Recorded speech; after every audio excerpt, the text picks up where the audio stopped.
G'day guys, in this week's video we're going to check out some animals. We're going to see a few updates that I've done to a few of the enclosures and stuff here, see what some plans are, and I'm also going to get some new frogs.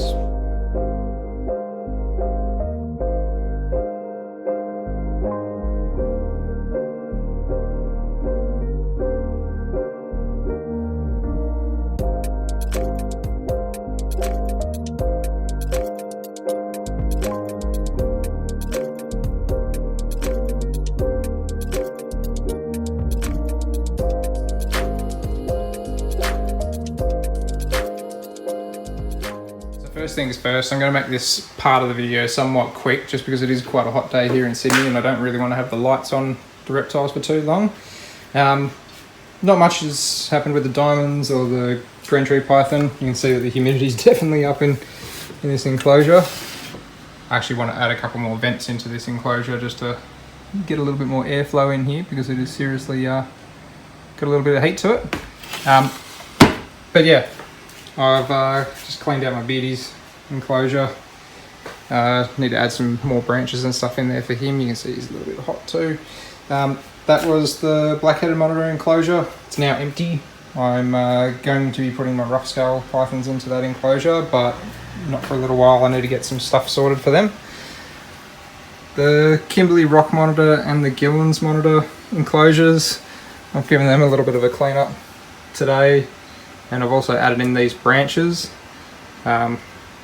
Yeah, I'm kind of just, they're not actually leaning on anything, they're holding themselves up just because I've got a little bit of plywood underneath them, just to kind of act as a bit of a prop. So they look like a little bit of a dead tree or something coming up. Just wanted to be able to get them up nice and close underneath that UV, so if they really wanted to cook themselves with those UVB rays, then they can. Moving along, Billy's Billy. He's a gorgeous little fella. Not much is going on with him. I've moved my bearded geckos back over to this part of my little reptile dungeon, if you want to call it that. And here we've got Hammond, the Boyd's forest dragon. He's doing really well, eating for me every day. He's an awesome little animal. I think he's already grown a little bit since being here as well. Like, even though it's only been about a week, he seems to have put on a little bit of pudge, so hopefully he's going to get a little bit bigger, a little bit quicker, because sometimes it is a little bit of a nightmare to find him inside this enclosure, because you can see it's definitely made for him to grow into, so he's got plenty of space in here at the moment. So for those of you that have been following along for a little while, you know that Atlas, my olive python, down in this enclosure. Thermostat's off to these couple of enclosures right now just because it is warm.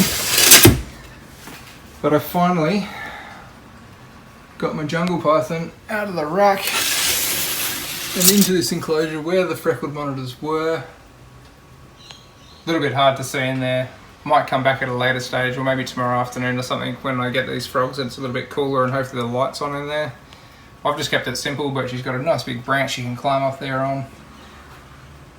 And yeah, I'm sure she's enjoying the extra stretch room. The incubator's pretty much empty now. The only thing I've got in there at the moment is one little children's python who's just kicking on, so he'll, now that he's feeding pretty well, he'll probably go into work for a bit of store credit, and yeah, I'll be able to shut down the incubator and call it a season with it.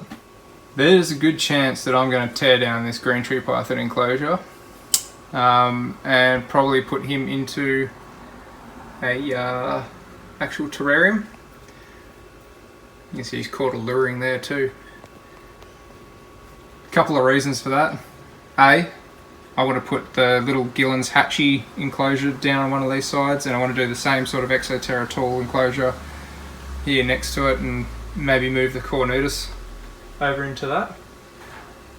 But yeah, I'll pretty much take everything out of there, and I plan to probably put him over into the middle of this rack here. As you can see, some stuff's probably already changed since you've last seen it. I've been working my little heart out on this thing. You notice that it's a little bit taller in there. You got some supplies in the chairs that were restricting my height previously on the rack up there. I don't know why I didn't think about just putting the shelf on top and letting the chair sit on there earlier, but hey, I'm only human. Anyway, so there's that little frog enclosure that you would have seen in the last video. The little green streams are doing really well in there. I've actually pulled the common eastern froglets out of there and made them up their own little enclosure. Excuse the glare on these. So they're in here, all by themselves. Just because I was a little bit worried that those green stream frogs might have made a little snack out of these guys. So I've kept that nice and simple. Thickies are there for now, but that's where I plan to put that green tree python, not in that enclosure, but in another one there. And then I've got another little frog terrarium set up for some of these new frogs that are coming tomorrow. Just a nice simple one. Still done a nice little drainage layer of some gravel and what do you call it, egg crate. And I've already got some springtails and slaters and stuff loaded into there. So that's awaiting them. And we've got some velvets, Wybeba, Maritzi, Cornutus, all leaf tails. I've just shuffled my Wybeba leaf tails over onto this side. And in the middle there, you can see that I've got another new tank. So that's a new EXO, 45 by 45 by 60. And as most of you would probably know, I did have some red-eyed tree frogs, and in a spur of the moment I decided to get rid of most of my frogs, and I really regret it. So along with the other little species that I'm getting tomorrow, I'm also getting some young red-eyed tree frogs, and they'll be going into this enclosure to grow out into. I'm sure they'll love it in here. And some of those new gum branches that I got not too long ago and after those storms. But yeah, this little rack's coming along nicely. I'm getting a little bit over having a little bit of space there, so I've actually ordered a 45 cube just so I can make the most of the shelf there. And I've actually got more Miss King nozzles on the way too, so hopefully eventually I'm actually going to have this whole rack loaded up with Miss King nozzles, and I'll really put this bad boy to use. Pump and everything there. Yeah, the other velvets that were in that rack are currently just up in here. I'm not sure what I'm going to do with those guys for now, but for now they can stay there. We'll see how it all goes. But anyway, it's very hot in here. I need to turn these lights off. Let's give these animals a break. Yeah, the enclosures are starting to really come good. Hard work's paying off. I'm really starting to enjoy these. There's my main man. Big dinosaur himself. We'll catch you tomorrow. There's a quick look at Carl's enclosure. Nothing too flash.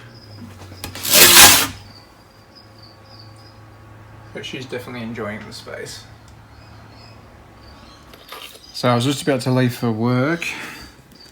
I was kind of just mucking around at home feeding a few animals, and my frogs turned up, which I'm pretty happy about, because then it means they don't have to spend all day in a box.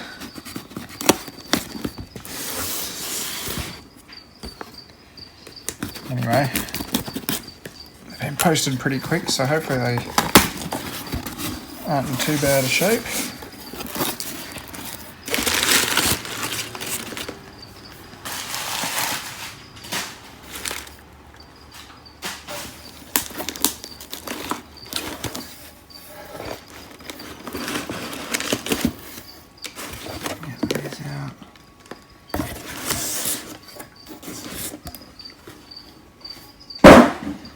So these guys have come all the way from South Australia. They've been posted up by Corey Young of Fish Organics. Let's see if I can grab this. So these little guys here are Latoria bicolor, or the northern sedge frogs, similar to Latoria felix.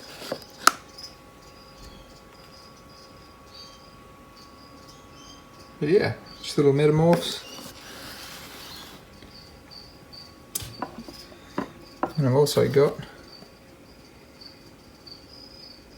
some red-eye tree frogs as well.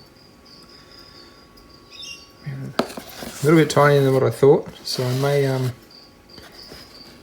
may put them into almost like an enclosure together just because they are so small. I'd hate for them to get lost elsewhere. I was going to put the red eyes into a big enclosure, but I don't know if that's such a great idea right now. Let's get them inside. Well, these guys are like little specks at the moment. There's really not much to them. I'm going to have to get some extra small crickets or something ordered in to work. God forbid I have to try woodies again, but it may have to happen.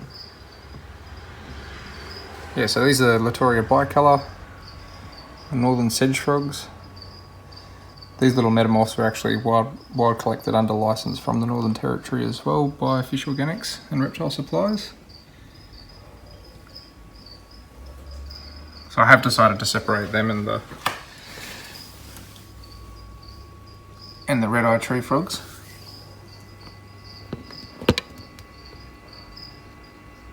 So I'm going to give these guys a little bit of a hosing as well, just to try to make them a little bit more comfortable for the day. And hopefully I'll get some food for them and try to get them rocking and rolling.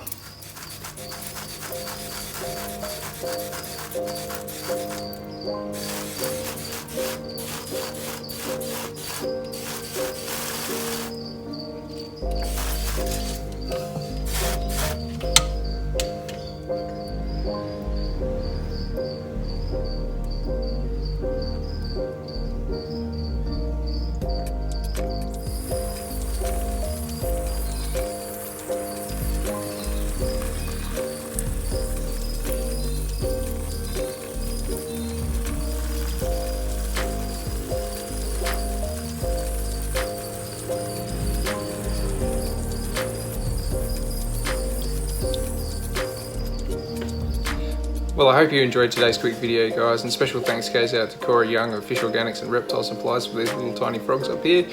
But yeah, stick around. I've got a lot of builds in the works and stuff, so there's going to be a lot happening here. I'm really looking forward to getting this big rough scale enclosure done because I've got a lot of ideas about how I want to form that. But yeah, stick around, make sure you subscribe, give the video a like, and I'll see you on the next one. Cheers.